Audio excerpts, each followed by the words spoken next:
Hello everyone and welcome to week 3 of History 199. So hopefully week 2, our first debate went well. This coming week I'll be going through your debate posts so you can I'll give you some feedback on those so you know what, if you met the expectations, which I'm sure most of you certainly did. Hopefully you enjoyed that first kind of week together in our course.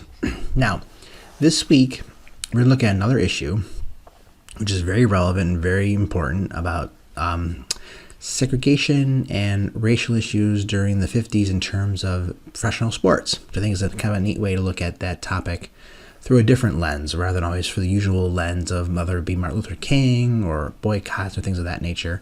Let's look at that through professional sports. Now, the central question was, should baseball be integrated or should black players and white players continue to play in separate leagues? Now, in the past, I used to always just make this a regular debate like we did for our first one, but understandably, a lot of students, felt kind of uncomfortable arguing the negative side. Like, well, of course I believe it should be integrated, right? Shouldn't we all believe that? Which is certainly true. But remember, these are historical arguments.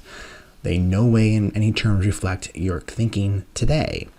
But again, it's important to understand the arguments from both perspectives to get a deeper, understanding of the issue as a whole, right? So this was the issue for both sides, right? 1950s arguments on the issue. All right. So here's what we're going to do. We're going to just kind of do a little bit of a source presentation on this rather than a full debate. So I still want you to use this Google Doc like you did for the first week. I know there were some problems with it being uploaded as a PDF. It won't have a problem this week. So you're going to save as a PDF. You're going to open this Google Doc. You're going to take notes in the background article, take a note on this other additional source. And then you have some primary sources here too. And I give you the option to choose to search 2 primary sources from this collection. So you're going to kind of complete this as a whole, taking notes on the sources. Bullet points are fine, direct primary source quotes. But then I want you to create a Google Slides presentation where I want you to choose 2 of the primary sources from this list, 2 of the primaries, and 2 of the ones that you researched your own. So you had researched 2 from this area, from this website. So it's 4 primary sources total. Remember, primary sources are sources that were written at the time. And present each of these sources, explain to us what the main details are, and a selected quote evidence, and analyze how the source is either similar or different, commenting on any biases they might have. So I want, how are they different from each other? How are they similar to each other? What's their perspective? What's their point of view?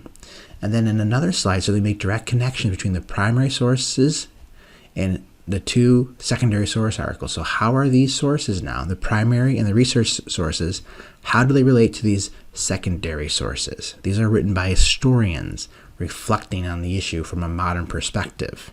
Okay, so that's kind of what I want you to do. How do these secondary sources articles help analyzing the primary researched articles? Include a final slide where you summarize a reflection statement on the assignment. What did you learn that was most surprising, or the aspects that were, you felt that were, may feel that were warranted here. Now, there's a lot of great template sites for making Google Slides. This is a Slide Carnival. If you want to use it, you can to find some better templates. Here is a video that I made on how to use Google Slides in Slide Carnival. This is a whole playlist of videos that I made on how to use Google Slides if you know how to do that. Now, I told you this course is going to really hopefully expose you to how to use technology. So I'm going to ask you to create a screencast. That's what I'm doing right now, a video where you present your slideshow with your voice explaining each slide. Again, not just reading bullet points. We want brief bullet points. We want your voice to elaborate on them. If this was an in-class presentation, right? How would you make it effective? Don't just read the slides to us. And I have some great videos here on how to make screencasts. You can use these tools that I'm sharing with you here. They are free. Okay. So once you have your screencast done, you're going to share it, like a link, usually to a Google Drive or YouTube site's fine. If it is a Google Drive link, make sure everybody with the link can view, not just Niagara University students. Change your link sharing settings to the Module 3 source presentation discussion. And that's due by Friday. It'll give you more time because it's a little bit more involved with the technology.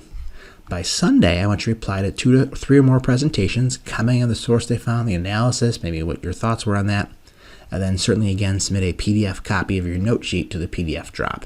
Okay, so if we're on Canvas, there it is. There's the action sheet. There's the Google Doc sheet for taking your notes on the sources. Here's where you drop the presentation, and here's where you drop your note sheet. Okay, so hope that's pretty straightforward. If you have any problems or concerns or questions, let me know, and have a great day. All right, take care. Bye-bye.